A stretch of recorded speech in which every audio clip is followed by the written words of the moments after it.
Hello good morning guys. आज सकाळी उठलो, फ्रेश झाल्यानंतर पाहिलं तर मम्मीनी उडीद वडे केले होते. तर उडीद वडे खाल्ले आणि तारक मेहताचा एपिसोड बघत बसलो, ज्यामध्ये जेठाला सिलेंडर खालून वर घेऊन येतो आणि दयात तो सिलेंडर एका हातात उचलून कमरेवर ठेवून आत निघून जाते. एपिसोड बघता बघताच माझ्या डोक्यात आले की आज तारीख आहे 26/12/2025. म्हणजे आज होता सुवर्णकार संरक्षण समिती यांनी आयोजित केलेला कायदेशीर मार्गदर्शन मेळावा. तर मग काय, पप्पांनी गाडी काढल्यानंतर गाडीत मी माझे वडील आणि माझा भाऊ बसलो आणि तिघे पण निघालो अकलूजच्या दिशेने. अकलूजमध्ये पोचल्यानंतर पार्थला लागली होती खूप भूक. मग काय, साईडलाच एक भेळचा गाडा होता, तिथं गेलो, मस्तमध्ये भेळ खाल्ली.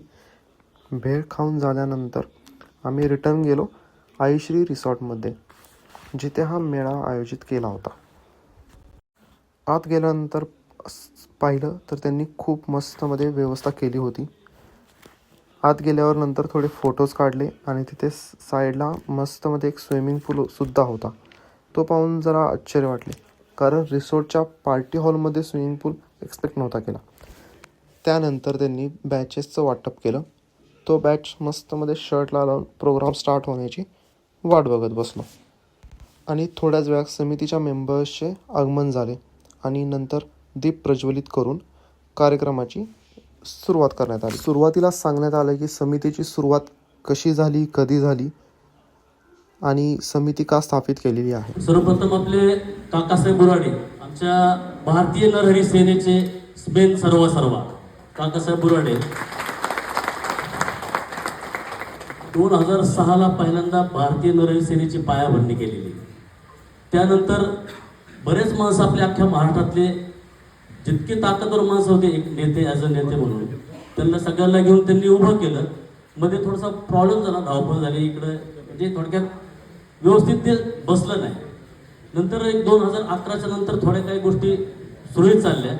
पण आज मला 2021-22च्या नंतर एक समित्या निर्माण केल्या काकासाहेब बुराडे, आणि त्याच्यानंतर एक मेन खांब निर्माण केला. त्यानंतर DYSP संतोष जी यांनी त्याचे मत मांडले. त्यांनी खूप छान पद्धतीने काय करावे आणि काय करू नये हे समजून सांगितले, ज्यांनी आपल्या सराफ बांधवांचा फायदा होईल.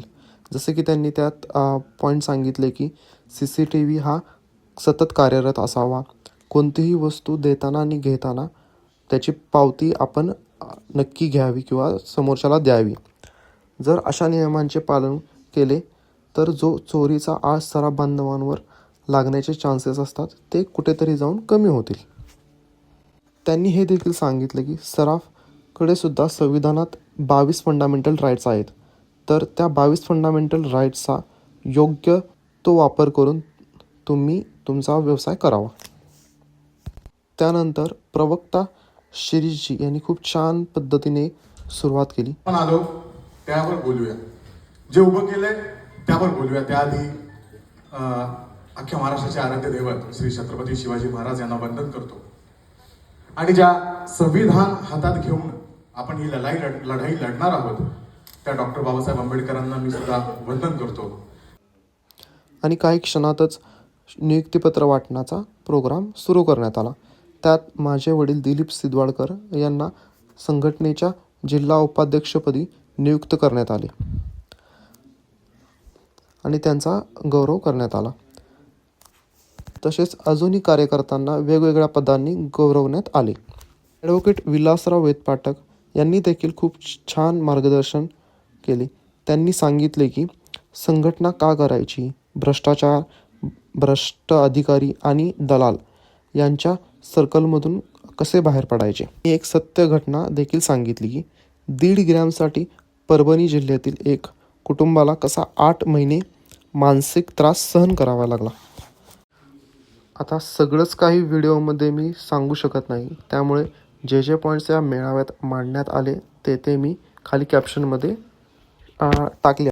आणि फायनली हा 6च्या दरम्यान चालू झालेला प्रोग्राम हा रात्री 1:30 वाजता संपला. रात्री 1:30 वाजता खूप थंडी होती.